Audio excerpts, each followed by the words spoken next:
All right. Hello, and thank you for joining us here at the 2023 Sloan Sports Analytics Conference. My name is Leo Fondriest, and I'm a first-year MBA student at MIT Sloan.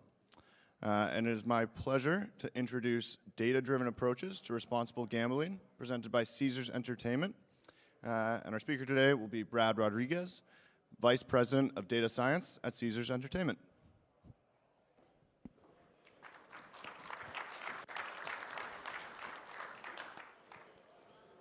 Hi, everyone. Welcome. Thank you for joining me this afternoon. As Leo introduced, I'm Brad Rodriguez. I'm the Vice President of Data Science within Caesars Entertainment's Enterprise Analytics Department. And I'm going to be sharing a few items on responsible gaming in the spirit of the theme of this conference, Data for Good, and the fact that in the casino industry, March is Problem Gaming Awareness Month. Wanted to share some approaches that we've taken to make sure that we have responsible gaming in our casinos, both brick and mortar and online. I'll take you through a little bit of our background as well as a few high-level ideas that we take so that we can ensure that everybody is gaming responsibly. So that idea of responsible gaming, the way I like to express it is we have a mission that says we inspire grown-ups to play. The responsible part of that focuses on two words, grown-ups and play. So grown-ups, very clearly, we want to make sure that there isn't anybody who's underage or otherwise ineligible to play in our casinos. So we do take a lot of steps to make sure that guests are of age before they're allowed to gamble on our properties. The play part is a little bit more nuanced. So everybody's familiar with casino gaming. We want to make sure that people are doing it as entertainment. We're Caesars Entertainment. It's supposed to be fun. If it's not play, if people feel burdened, if they feel responsible, if they feel like they're in over their heads or overwhelmed by gaming, that's not the kind of activity that we want in our properties or online. So when you're thinking about responsible gaming, think about it in that context.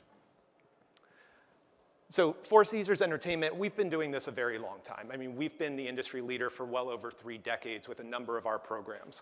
We were the first to introduce an underage gaming program, first to introduce a helpline with a nationally renowned problem gaming council, the first to introduce a self-exclusion system, which means that if you come into us and say, you know what, I've had enough and I don't want you to let me gamble on your properties, we now have a system to do that. And we were the first to actually produce a formal social responsibility code of conduct that outlines exactly how we view problem gaming. Now, in practice, what that means is that it's part of our People, Planet, Play pledge for social responsibility. That means that we have a number of resources available for you across the board to make sure that if you feel like you, again, are overwhelmed or need some help, we can make sure that you're playing at a responsible pace. And employees are trained to recognize signs of responsible gaming to direct you to those resources. Since this slide was produced, we actually just announced an even more rigorous program that we're taking. So we make sure now that everybody on all of our properties are over the age of 21. And while that was the standard in most jurisdictions, there were some that were 18 and up. We've taken the extra step to ensure that we're not going to allow gaming or marketing to customers under the age of 21. Likewise, we just announced that we are broadening our scope for the self-exclusion program so that if you decide to self-exclude, say on our digital side on Caesars Sportsbook, that will now propagate to all of our outlets, both online and in person. It used to be the case where things were very siloed. If you could build an account online, it wasn't necessarily connected to our brick and mortar facilities. Now it will be. So that's a little bit of our background. What I do want to dive more into is the idea of taking data and how we use that towards the responsible gaming ends. So a couple of the approaches that we highlight here. The first one is exploratory data analysis. And really, this is a fundamental thing for any sort of data analysis project that you're running towards. But I'll highlight a couple of things that we do for a responsible gaming platform. Now, the first tenet of that is to understand your data as it exists. Know what you have available and what you can do with that data. It seems very simple, but there's a number of times where you look at your data and you wish, I wish I had more information, or I'm missing a key piece of this. Understand what you have, what their limitations are, and what you can do with it. There was a very viral story that went out about 10 years ago, I don't know how many remember, where Target announced that they were able to predict that a woman was pregnant before she had told her family. I'll let you decide how true that was or not, but it's the idea that Target decided they wanted to market to this customer and understand, like, hey, we know what's going on. She didn't tell them she was pregnant, but they understood what kind of data they would need to build that customer profile and act accordingly. The second part, identify high-level trends and correlations. This is really to understand a piece of information that says, does my data even make sense for the problem that I'm solving? It's not meant to say that you need to build out your hypothesis based on the data before you even actually run any kind of analysis. It's really to say that, hey, if I'm seeing a trend in one direction, maybe that's a way that we should analyze the approach and think about, like, does this make sense in the real world? So one example is that if we were, looking back a couple months ago, we wanted to forecast how much money we would make in Massachusetts when sports betting goes live in a couple weeks. If we were to just look at the analysis and say, gee, it's very highly correlated with how many users download our app, that makes sense. But it doesn't help us forecast because we don't know how many users are going to download our app in January, looking ahead to March. So it's something that even though the data is correlated, we want to make sure there's no data leakage or anything that would otherwise undermine the actual analysis. The third point, put data in broader context. Again, does this make sense in the field? You could easily imagine a case where the data that you're seeing doesn't necessarily translate to the ideas that you're putting out in the field or actually in real life. There are plenty of instances where statistics can lie. I mean, that's a famous axiom. There's lies, damn lies in statistics. You want to make sure that the data is actually projecting the ideas that you're trying to analyze. And the last one is considered limitations or hidden biases within the data. And the best way to explain this is an example that a lot of folks are familiar with. This is a picture of the Space Shuttle Challenger. As most of you are probably familiar, it had a very catastrophic failure on launch in January 1986 and exploded over the Atlantic Ocean. One of the big pieces that they were trying to understand was, why did this happen? How could it have possibly gotten to that point where it failed so catastrophically? One of the pieces, and there were a number of reasons, but one of the pieces that they were looking into was the failure of a key piece of equipment called an O-ring. Now, they had run tests before on O-rings across a number of sample test launches, and they were identifying that these red dots here were instances where the O-ring had some sort of failure. They projected it across temperature, understanding that, hey, different conditions given the launch could impact the O-ring separately. So if you're looking at it from this point of view, you have the number of failures, and it doesn't particularly seem correlated to the temperature of when the launch took off. The key piece that's missing here isn't just when the O-ring failed, it's when the O-ring didn't fail. If you looked at the times that the O-ring didn't fail, it's all in the area well above 65 degrees. That's pretty important, and it changes your frame of view in the analysis. So now you have to look at it and say, gee, I know for sure that 65 and higher is good. It's a little riskier when it's lower. The temperature in January 1986 was 36 degrees. So it seemed very concerning when you put it in the right framework. So what does that mean for responsible gaming? What's the risk of being wrong here? Clearly, you have customer impacts. You don't want to have any sort of false awareness of what your customer does, who they are. You don't want to, try to have an intervention with them if they are good gamers and just happen to have a one-off case, but you also don't want the other side and gloss over things that could potentially impact what's going on. There are regulatory impacts. The casino industry is a very highly regulated industry, as I'm sure all of you are familiar with. We have to make sure that we are abiding by the tightest standards according to the regulatory bodies that we work with. And there are reputational impacts. It's bad for us and bad for our industry if we're known as somebody who allow problem gaming. That's not something that we or anybody else wants either.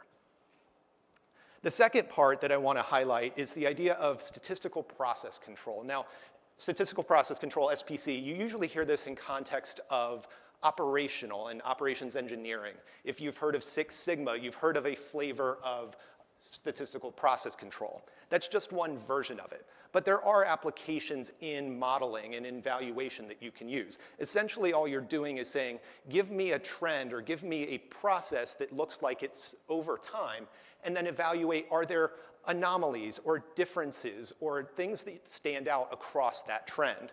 So, simple example on the right, you have your X bar, your average outcome.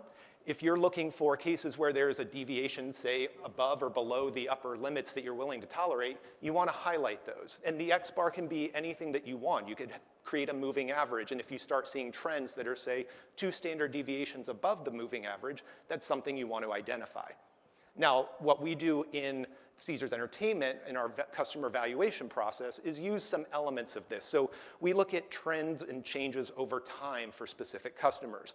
We could see if they are accelerating or decelerating their play. Do they come more or less often? Are they getting lucky, and does that have any impact? Or have loss trends that we need to look out for? So there are things that you can look at through SPC that can then apply to a customer framework. So that leads to the question, what might indicate at-risk behavior for problem gaming? You can imagine there's a number of factors that would lead someone to think that, hey, there might be a question of whether this customer is gambling responsibly. So the case that I want to present to you is something that we've been actually working with the New Jersey Division of Gaming Enforcement, their regulatory body, for our digital sportsbook and iCasino apps. Now, the New Jersey, as most of you know, were the state that pushed forward the case in the Supreme Court that led to the overturning of PASPA, which then subsequently opened up the doors to a lot of online gaming and sports betting across states. So we work very closely and been very good partners with them in trying to get a strict set of regulations and factors that we would want to identify into a responsible gaming program on our digital app and operations. So there's 2 parts of it. One is science and one is art. The science side, using the data, is that we are able to take a number of our data structures, especially since the digital data is very strong, it pretty much tracks and logs everything, that we can identify some SPC parameters for customers in New Jersey. And working with the regulators, there were a number of elements that we wanted to define that said, hey, what might be reasons that we would want to watch out for certain customers? So using SPC, we could then look at behavior and deposit and wager information rather than demographic factors. Age obviously is a restriction, but we wanted to make sure it was robust for what a customer actually does. So we could look at increased deposit frequency. Does it seem like that they're chasing bets? Do they cancel their withdrawals? They want to keep more money in because they just got to keep playing. Increase per wager volume. Are they behind and feel like they need to double up to make some more money? Things like that. So each of those metrics in some way contribute to a risk score for a customer. Now that risk score has a number of parameters that are feeding into it, but ultimately it's meant to give a more distinct guide rather than somebody's gut feel. It's really trying to make sure that we're being as thorough and thoughtful as possible.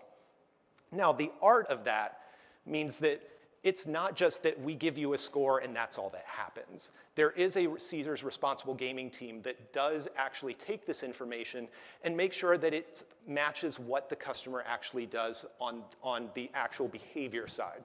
So we analyze this data for one-offs and outliers. Say, somebody looked like they were accelerating their bets because they just happen to like the NHL and it's NHL season now. So seasonality changes, things like that. There's research on the back end that says, does the source of funds that a customer has make sense for the amount of volume that they're playing? Doing a background check, a credit check. Are they credit worthy? Or are there other flags that we need to incorporate beyond just their play data? And then if it comes to that point, we do schedule interactions with the Caesars responsible gaming team to provide them resources for help. So we then have conversations, we present options, we open the door for them to say, okay, these are the interventions that we feel are appropriate given what we've seen in the data and based on your total profile. Now, for taking action, once we've actually gotten to that point, the interactions are pretty much specified to the customer themselves. There's a number of ways that we can intervene and have different options that are available, whether it's an email just saying, hey, we've noticed this kind of activity. We have auto-loading videos, so if you open the app and we've determined that you might need some extra prodding, we have a responsible gaming video that plays that shows the resources that are available, whether it's the self-exclusion line, the help line, things of that nature. And then we have those in-person conversations where somebody actually does reach out and talks to the guest to understand their situation and make sure that there isn't anything that they are worried about in particular.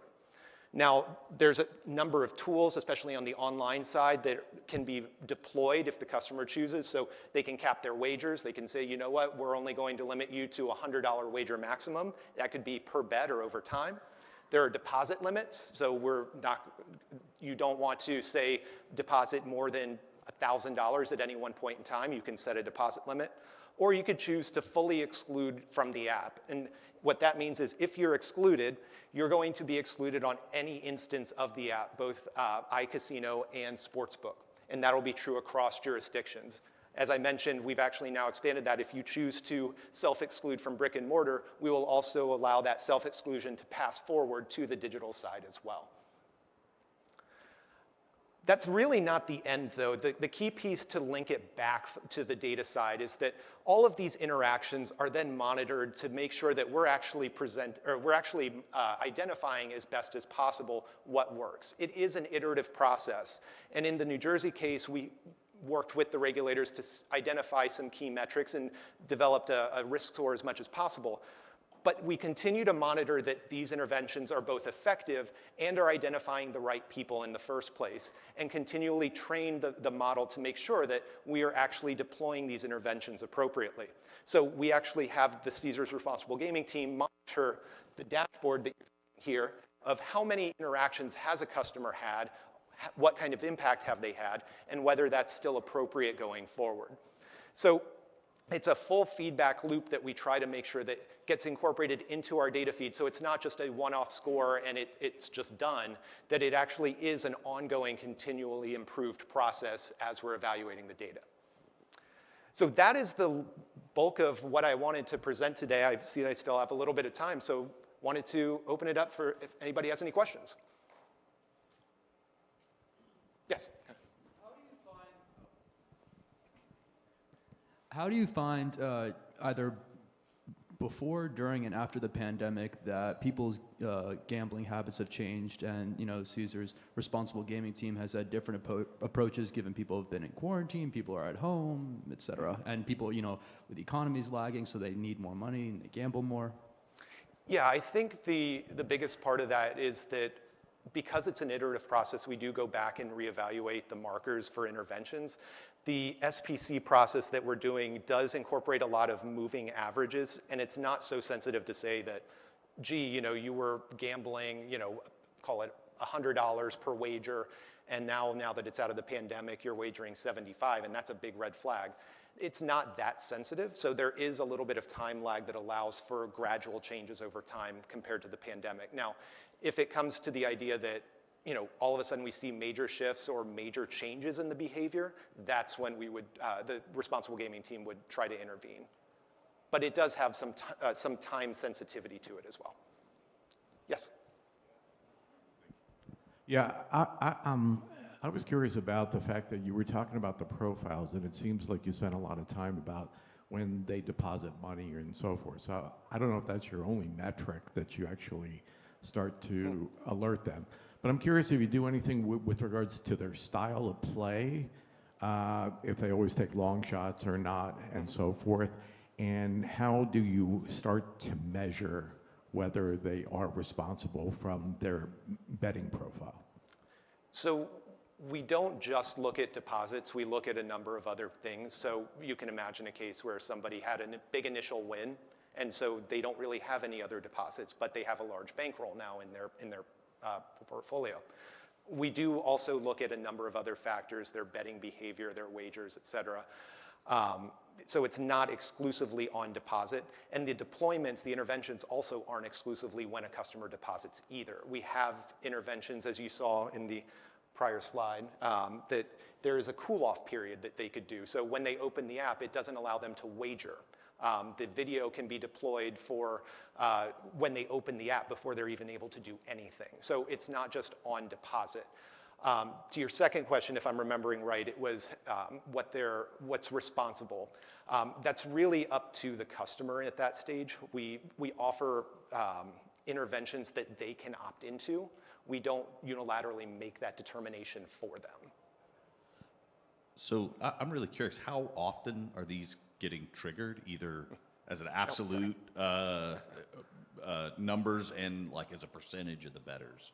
Like, is this a super common thing, or is it fairly rare, I guess? So I can't go into precise numbers, but I will say that studies have shown that problem gaming in the industry in general runs about 1%. In our database, it's actually an order of magnitude lower than that. And I don't know how many total double-digit millions. Keep me honest, is it something like 20-something million? I can't remember the exact number off the top of my head, I'm sorry. Yeah. No, that's perfect. Yes.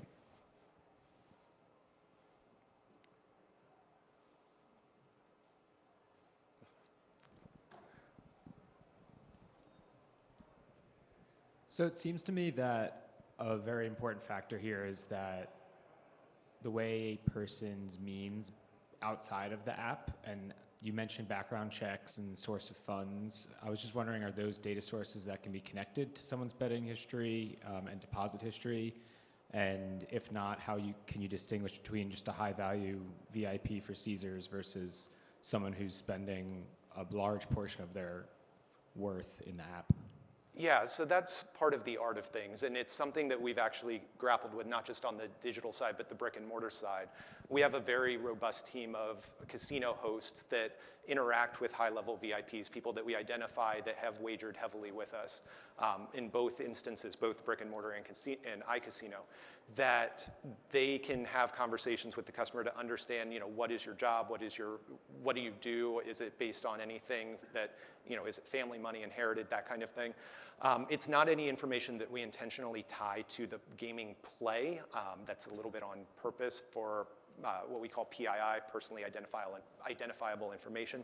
But it is something that we have resources for, and we have a whole, what we call Know Your Customer, KYC team, that does all of those things so that we have a full picture of what the customer is, who the customer is and what they do. Yes? And how do you view your responsibility or opportunities to share and collaborate with other sports books? That's a great question, and it's something that on the data side, that's really my wheelhouse. As a policy question, it's not something that I'm really personally able to speak to. I think that's something that would go more towards the policy side within other teams that are in better position to speak to that.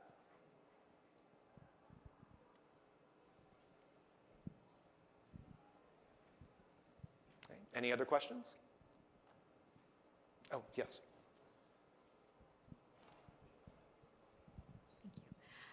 Do you know if there's a way, I don't know if it's necessarily your team's responsibility, but possibly a way to identify prohibited actors? So for example, there's the case of Peter Beyer, who's currently suspended indefinitely for betting on baseball while being a minor league player. And so I know he was reported because the Denver authorities had the legal obligation to report him to Major League Baseball. But in states where this isn't the case, do you think there's an opportunity to find instances of these? Yeah, and that's why we work with our regulators in all of these states to identify these customers beyond just what we see in the field and what they bet. There's any number of instances where that exact kind of example is true, and that's why we have that partnership with regulators throughout the states. And given that we're now setting it up where if you're excluded in one jurisdiction, you're excluded everywhere, that's exactly what would happen. Thank you.